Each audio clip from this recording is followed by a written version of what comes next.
Talk a little bit about your combine and basically how you feel it helps free agent specialists. Michael Husted and I have been doing this now for 7 years.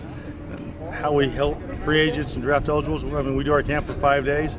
Not besides just being a combine camp, it's a coaching camp where we coach the kids. We make them better. We help them understand the mechanics of punting, kicking, and long snapping, so that way they can become a better athletes. So when they go home on their own, if they are struggling, they can call us and we can help them coach them to make them a better guy.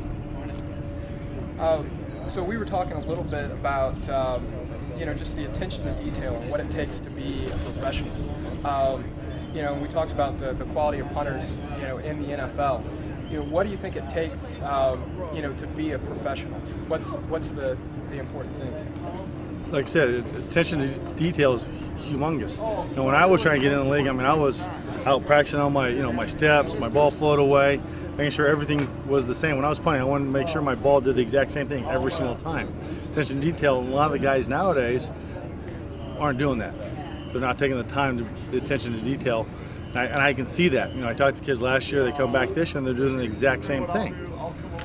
The guys that listened last year and worked, attention to detail, have gotten better, and now they're the ones who are qualifying. And that's what it's all about, doing the same thing over and over and over again to become a better punter. So talk about right now with the way things are with the NFL lockout and with the UFL and the CFL, what are the different options for a free agent, kicker, punter, or snapper trying to get signed? Tomorrow we'll have some teams out here from the UFL and CFL. And I think that's going to help out, especially with the lockout out right now. The UFL and CFL, they have so much more opportunity to look at the guys from America, to look at them, to evaluate them, and have a first shot at them. Because if they're locked out come June, and the UFL is going to training camp, they're going to have first dibs, first choice at a lot of my top guys, and so they'll be able to go there and play. There's 5 teams, so you're going to be able to get 5 punters and 5 kickers out there. Where the lockout, you don't know when it's going to end. I'm hoping it ends soon. So I played myself, and I want them to get back to playing. What's the value of playing on a UFL team or a CFL, getting game experience? It's very huge, because a lot of kids coming out of college are not ready yet to go to the next level. It took me 3 years to be ready to go to the next level. A lot of these kids coming out of college aren't ready. So going there, getting game film, getting game experience will help them out tremendously. So that way the NFL teams will say, okay, he's back there. We know he's not going to get scared and dribble the ball and shank the ball. We know that he's going to be back there, catch it, punt the ball, or if it's a game-winning field goal, they've seen it on game film in a game. And it's going to help out because the speed of the game even from the UFL to college is a totally different game. It's so much faster. And same then you go from there to the NFL, it's even so much quicker with the athletes coming at you. So that's the big difference I see. And now with them getting game time from UFL or CFL is huge for these young kids, and that way the player personnel, the scouts, the GMs, special teams coaches get to see them in action. So, Coach, just talk a little bit about the combine and what you feel that it helps, or how it helps free agent specialists.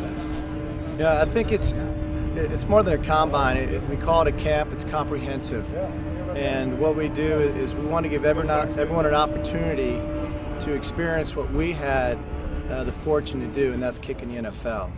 And we feel that through the experience of playing, through the years of coaching ourselves and coaching others, that we can offer them valuable information that whether they perform well enough to kick in front of the pro teams or not, they have a lot of great information to take with them so they can go and build upon that. And they also get to see all these different guys out here so they can see where they are, where they need to be, and ideally where they want to be is going to be synced up with that. So what's your advice to a person like myself who is a free agent kicker and trying to get an opportunity in a professional league? Well, the thing is that you keep trying to be seen. So coming to camps and and working at your trade, at your craft, to try to get better, and lifting weights, staying with it, have a regimentation for yourself, a discipline, if you will, a daily discipline. And whether it's a daily discipline for some things, but not necessarily kicking every day, but have a daily discipline of some kind of a workout, some kind of regimentation that will put you physically out there and give you some an appetite to continue on with kicking, whatever that's going to be. I always felt like kickers are not long race people. They're sprinters, because all your activity is going to be fast twitch muscles, if you will. And I think those involve sprints and those types of things for exercise.